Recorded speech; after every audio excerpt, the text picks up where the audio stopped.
Ya, terdengar? Ya, terdengar. Baik, terima kasih. Silahkan Uzri Ayu, cek.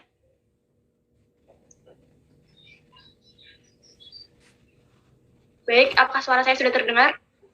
Ya, sudah terdengar. Baik, terima kasih. Alfi, silahkan. Baik, apakah suara saya terdengar? Terdengar Ya, sangat terdengar. jelas. Baik, izinkan saya untuk share screen.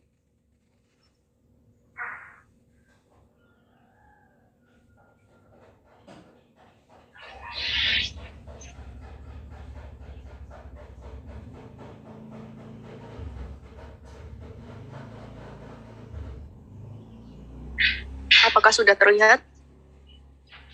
Ya, sudah terlihat. Ya, sudah. Baik, terima kasih. Baik, teman-teman kelompok 14, saya izin mengingatkan kembali, waktu presentasi teman-teman adalah 10 menit. Jika lebih dari 10 menit, maka akan saya hentikan. Namun jika kurang dari 10 menit, akan dialihkan untuk sesi tanya jawab. Teman-teman kelompok 14 diizinkan untuk melakukan presentasi ketika timer menunjukkan angka 20.00. Dan dimohon untuk tidak mematikan recording dan juga live streaming YouTube. Terima kasih.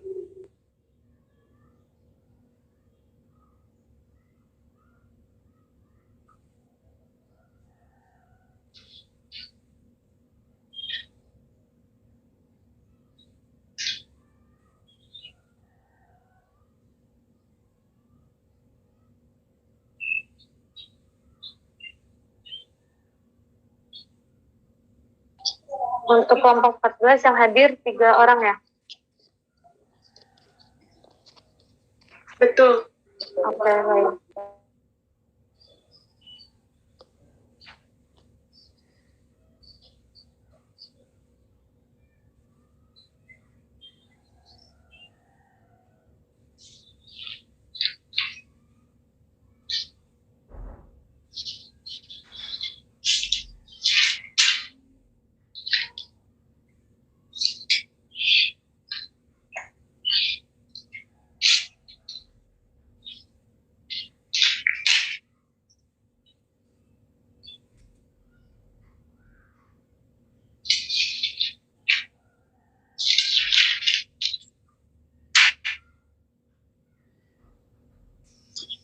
Teman-teman kelompok 14 mungkin bisa dicoba untuk share screen-nya dan nanti tinggal mulai presentasi.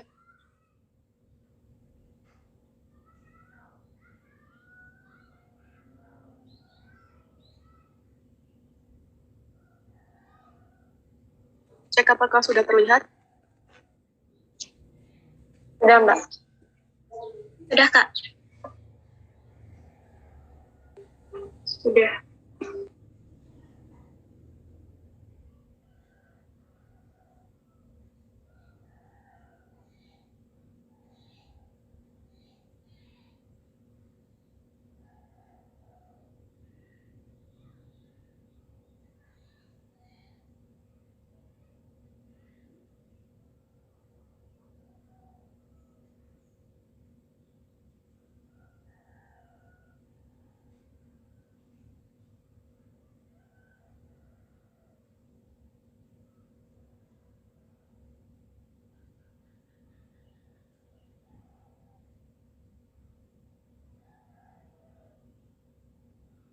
Baik, teman-teman silakan dimulai. Baik, bismillahirrahmanirrahim. Assalamualaikum warahmatullahi wabarakatuh. Salam sejahtera bagi kita semua. Salam Om Swastiastu, Namo Buddhaya, salam kebajikan. Yang terhormat Bapak dosen reviewer PKP 2 PKN tahun 2021, yang kami hormati Ibu Sugi Arianti Aspesi, MA selaku dosen pendamping, dan teman-teman PKN semua yang berbahagia. Kami dari kelompok PKM RSH dari Universitas Negeri Semarang dengan judul bacaan Homoseksual dalam bentuk bacaan menelusuri fanfiction Boy X Boy di dunia maya yang diketuai oleh Uzri Ayu Dwi Wulansari dengan anggota Resa Nabila dan Alfiana.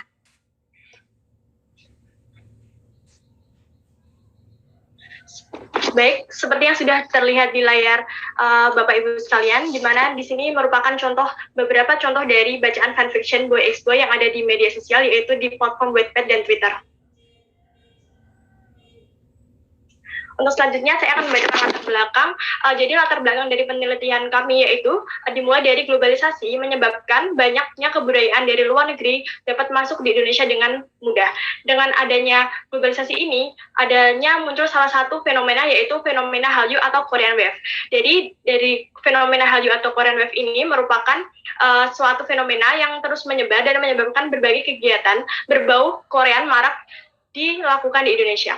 Salah satu kegiatan yang sering dilakukan oleh banyak penggemar ini merupakan menulis cerita fiksi penggemar atau yang biasa disebut dengan fanfiction. Jadi cerita yang berbau K-pop ini banyak tersebar dan ditemukan di media sosial. Kemudian, siapa sangka jika bacaan fanfiction ini ternyata memiliki cerita yang sangat bervariasi. Bahkan banyak sekali penulis yang tak segan memasukkan cerita yang ekstrem berisi penyimpangan sosial yang tidak sesuai dengan nilai-nilai budaya yang ada di Indonesia. Contohnya yaitu fanfiction Boy X Boy yang terdapat di platform sosial media dan dengan mudah diakses oleh segala kalangan umur. Kemudian untuk pengertian dari fanfiction sendiri menurut Fitriani 2016 merupakan suatu ajang di mana ini mengarah pada keterampilan dan ketertarikan pada dunia sastra yang dilakukan belum tentu pada penulis yang memiliki pengalaman dalam menulis. Kemudian dalam fanfiction ini juga terdapat genre yaitu AO atau Alternative Universe, di mana ini merupakan suatu genre fanfiction yang ditulis lebih singkat sehingga memberikan kesan gemes atau greget yang ditemukan di platform Twitter. Selanjutnya, penelitian ini belum banyak dilakukan dan dikaji di Indonesia, dan sehingga peneliti tertarik untuk meneliti ini dalam perspektif psikologi. Untuk selanjutnya yaitu ada pertanyaan penelitian. Yang pertama yaitu apa motif narasumber membaca fanfiction Boy X Boy. Yang kedua, bagaimana bentuk homoseksual dalam bacaan fanfiction Boy X Boy. Dan yang ketiga, bagaimana dampak membaca fanfiction Boy X Boy bagi pembaca. Yang selanjutnya, metode penelitian kami yaitu yang pertama metode kualitatif studi kasus, yaitu penelusuran bacaan di media sosial, platform Wattpad dan Twitter. Yang kemudian ada juga mencari data lewat wawancara narasumber, yaitu yang selanjutnya dielaborasikan dari data tersebut untuk mendapatkan analisis sesuai dengan metode kualitatif studi kasus.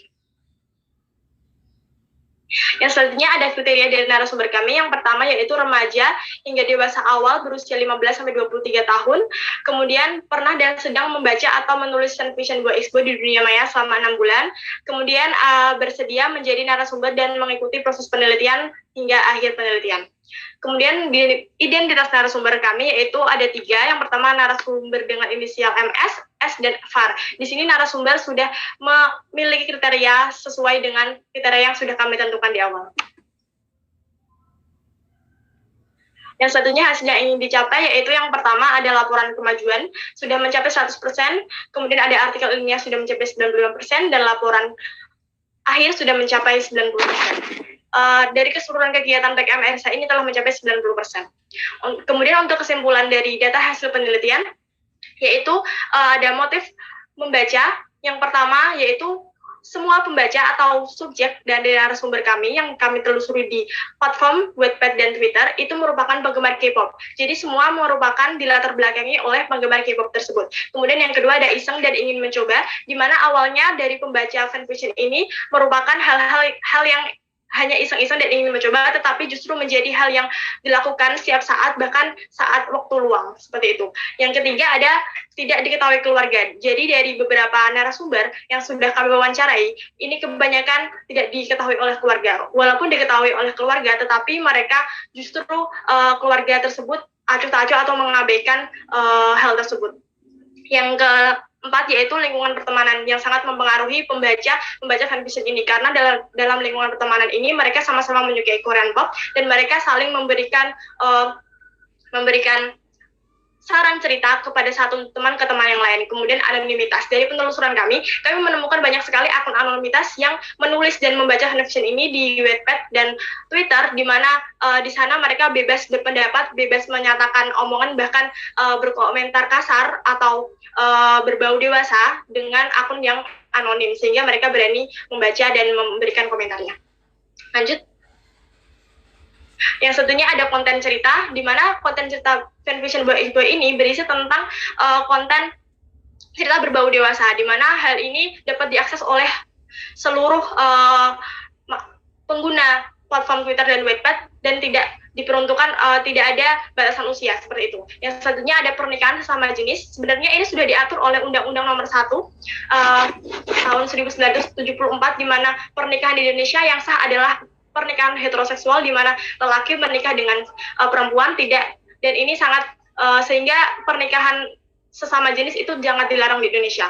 Namun dalam penelitian ini justru ditemukan banyak sekali konten cerita yang mengarah pada pernikahan sesama jenis yang kemudian ada malpregnancy atau kehamilan pada laki-laki, di mana kehamilan pada laki-laki ini terjadi di konten, walaupun hal ini merupakan fiksi, tetapi hal ini dapat dikaji dengan menggunakan teori dari ectopic pregnancy, di mana seseorang pria bisa saja hamil karena adanya kehamilan di dinding uterus. Namun hal ini sangat langka dan jarang sekali terjadi di dunia nyata. Yang selanjutnya ada dampak dari membaca fanfiction boy is boy yang kami temukan dari penelitian kami, yaitu pertama ada berdampak pada afektif dan kognitif, di mana dari afektif ini ditemukan pada cerita yang mempunyai ending bahagia sehingga pembaca ini ikut merasakan kebahagiaan walaupun sebenarnya hal tersebut dikecam dan tidak sesuai dengan nilai-nilai di Indonesia ya. Kemudian yang kedua ada kognitif, di mana kognitif ini dari beberapa narasumber dan pembaca yang ada di sosial media menyatakan bahwa dia lebih terbuka dalam menghargai orang yang memiliki orientasi seksual yang menyimpang. Kemudian dari aspek fisik, yaitu terangsang saat membaca fanfiction boy is boy ini ditemukan pada beberapa komentar di Twitter dan Wattpad, di mana mereka merasa ingin buang air kecil setelah membaca beberapa cerita. Kemudian ada aspek fisik, yaitu menunda makan hingga menderita asam lambung. Di sini ditemukan pada narasumber kami yang menyatakan bahwa dirinya menunda makan demi membaca bacaan yang menurutnya menyenangkan ini. Baik, selanjutnya potensi hasil, yaitu artikel ilmiah akan disubmit di Sibyl Mawar. Yang selanjutnya ada finishing artikel ilmiah. Untuk rencana tahapan berikutnya ada finishing artikel ilmiah, kemudian ada menyusun laporan akhir, dan ada submit artikel di Sibyl Mawar. Ya, ini penggunaan data dari tim kami. Dan ini ada beberapa dokumentasi dari penelitian kami selama proses penelitian. Ini dokumentasi lain. Baik, itu tadi merupakan pemaparan penelitian kami. Terima kasih kepada Bapak Ibu tim penilai yang telah memberikan waktunya. Terima kasih kepada dosen pembimbing kami, dan juga terima kasih kepada narasumber yang telah berpartisipasi dalam penelitian ini. Sekian presentasi dari saya. Wassalamualaikum warahmatullahi wabarakatuh.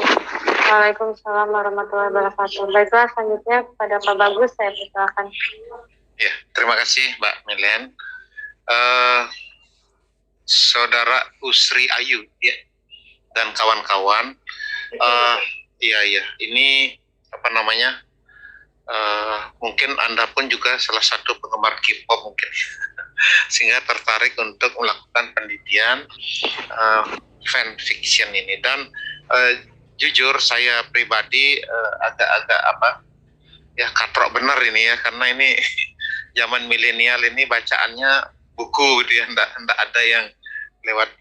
Nah, tetapi inilah yang terjadi dalam kekinian, betapa kemudian kaum milenial melupakan, tanda petik dia kalah terkenal yang namanya tradisi budaya lokal, kearifan lokal.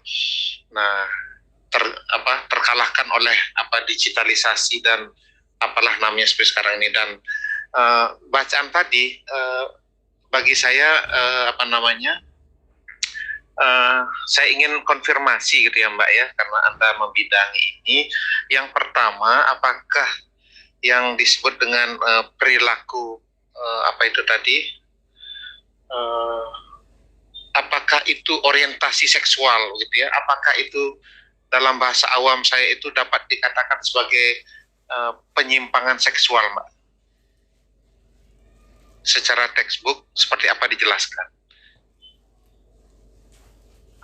Untuk perilakunya Bapak atau bagaimana? Atau perilaku membaca atau bagaimana ya Bapak? Bukan, homoseksual itu sendiri, perilaku homoseksual tadi. Karena itu kan salah satu tanda petik katakanlah bahaya laten bagi pembaca yang mungkin dengan gaya hidup itu ingin coba-coba seperti Anda katakan tadi, ini kan tanda petik untuk kita dalam kultur Indonesia yang berpancasila ini kan sesuatu yang menyimpang lah, tidak sesuai dengan kultur budaya kita. Baik, Bapak izin menjawab. Untuk homoseksual sendiri merupakan suatu, kalau di Indonesia ini merupakan suatu penyimpangan, Bapak. Tapi hal ini dalam PPDGJ itu bukan merupakan suatu mental disorder atau bukan suatu gangguan mental. Jadi ini hanya merupakan suatu orientasi seksual yang berbeda saja. Iya. Mungkin lebih tepat dengan orientasi seksual, Mbak, ya, dibandingkan dengan penyimpangan, ya. Karena bagi mereka yang normal itu dikatakan penyimpangan, bagi mereka mungkin tidak ada masalah, begitu mungkin ya, mungkin. Ya. Oke. Kemudian berkaitan dengan hasil penelitian ini, karena tadi Anda menyatakan bahwa ada secara fisik akibatnya, ada kemudian mempengaruhi atau dampak daripada membaca ini.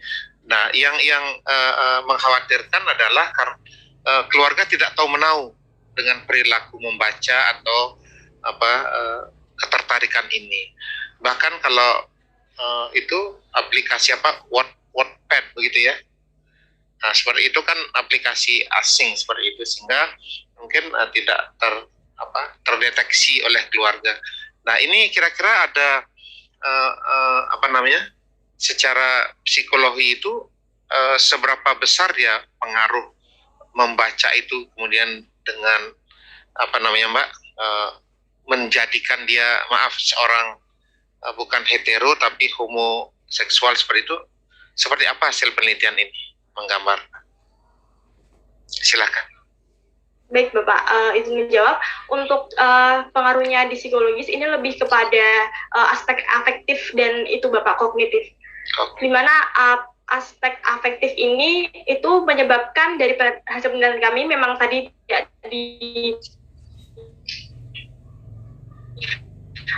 dipaparkan banyak dari pembaca itu dampaknya dia merasa seperti kayak jika dia tidak bisa mendapatkan kasih sayang dari lawan jenis, itu dia bisa mendapatkannya dari sesama jenis seperti itu, Pak. Dan dia bisa saja meniru adegan yang ada atau cerita yang ada di dalam Wattpad tersebut atau bacaan fanfiction buat exploit tadi, Bapak.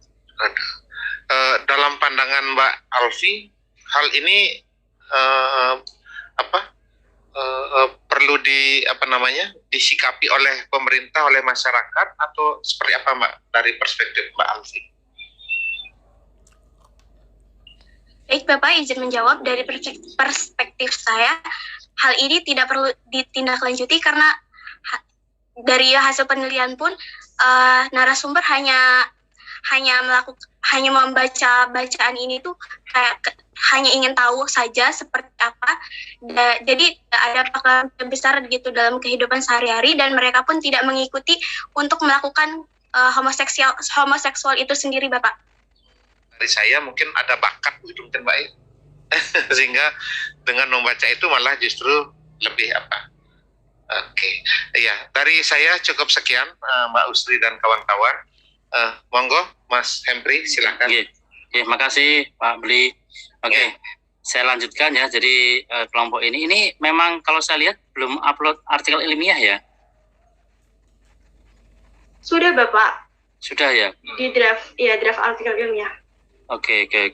Ya, coba dicek lagi ya. Oke.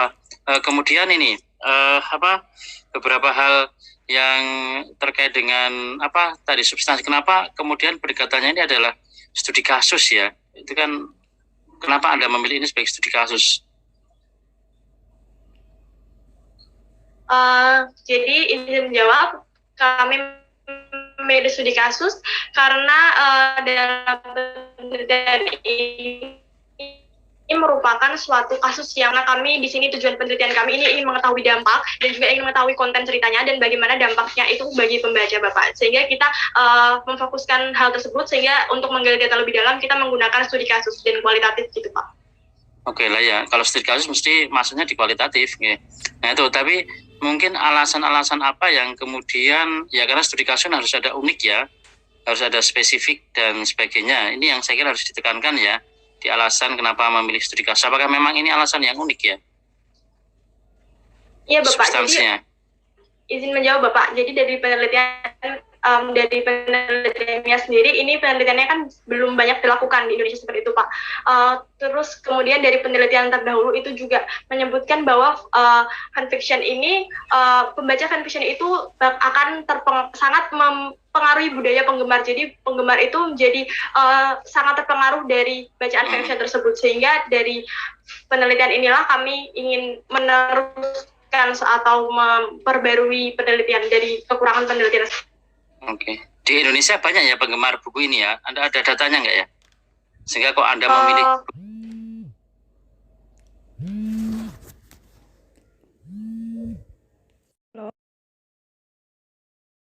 di Indonesia banyak ya penggemar buku ini ya? Anda ada datanya nggak ya? Sehingga kok Anda memilih buku ini sebagai case studi ya? Banyak Bapak, tapi untuk data secara resminya belum ada Bapak. Tetapi untuk ditemukannya itu sangat banyak di media sosial, tidak hanya di Twitter dan web. Oke, artinya bisa disimpulkan bahwa sebenarnya buku ini blog-blog juga ada Bapak. Oke. Artinya bisa disimpulkan bahwa buku ini sebenarnya nggak bagus ya untuk konteks perkembangan anak-anak ya. Ya. Betul Bapak, terutama pada pembaca yang di bawah umur. Oke ya. Nah kalau saya lihat di wawancara Anda itu kan ada 3 narasumber ya, cuma 3 narasumber. Apakah itu 3 narasumber? Itu siapa itu? Izin menjawab Bapak. Ya. Awalnya itu kami mengumpulkan dulu komentar-komentar yang ada di Twitter dan di Wattpad terkait cerita-cerita itu, lalu kami susun menjadi perbatim yang akan kami tanyakan ke 3 narasumber tersebut, Pak. 3 narasumbernya itu kan anak-anak yang remaja tadi ya, yang membaca itu ya? Iya, Bapak. Nah, kenapa hanya tadi 3 itu siapa? Karakternya seperti apa? Karakteristiknya kayak apa? Apakah mereka, ya usianya jelas ya, misalnya karakteristik dari sisi ekonomi, dari sisi pendidikan dan sebagainya seperti apa 3 orang ini? Sehingga Anda yakini bahwa 3 ini dipandang cukup representatif untuk mewakili dari informan atau responden. Gimana? Jawab Bapak, untuk karakteristiknya tadi sudah disebutkan di PPT. Yang pertama itu berusia remaja sampai dewasa awal, berusia 16 sampai 23 tahun, kemudian pernah membaca dan atau sedang membaca fanfiction dalam waktu 6 bulan. Namun dari tiga pembaca kami itu, narasumber kami itu bahkan lebih dari 6 bulan Bapak, kriterianya sudah masuk kriteria. Ya, sehingga itu yang kemudian Anda tapi kok kenapa hanya memilih 3 itu loh? Kenapa nggak lebih dari 3? Itu yang saya tanyakan kan seperti itu. Tadi kan kriteria yang umum ya, tapi kenapa hanya memilih 3 ini? Nggak 5 atau 7 atau 10 misalnya? Kami itu efisiensi waktu juga Bapak untuk nanti karena kita wawancara kan juga melihat schedule-nya gitu. Apalagi sekarang kan remaja sedang, kalau dulu pas kami wawancara itu kan waktunya bersama dengan sekolah online gitu ya Pak. Jadi kami mau wawancara itu harus mencari waktu yang tepat.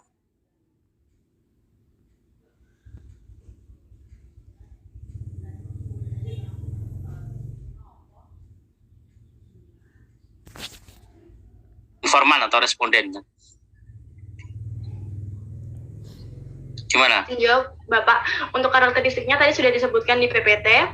Yang pertama itu berusia remaja sampai dewasa awal, berusia 16 sampai 23 tahun, kemudian pernah membaca dan atau sedang membaca fanfiction dalam waktu 6 bulan.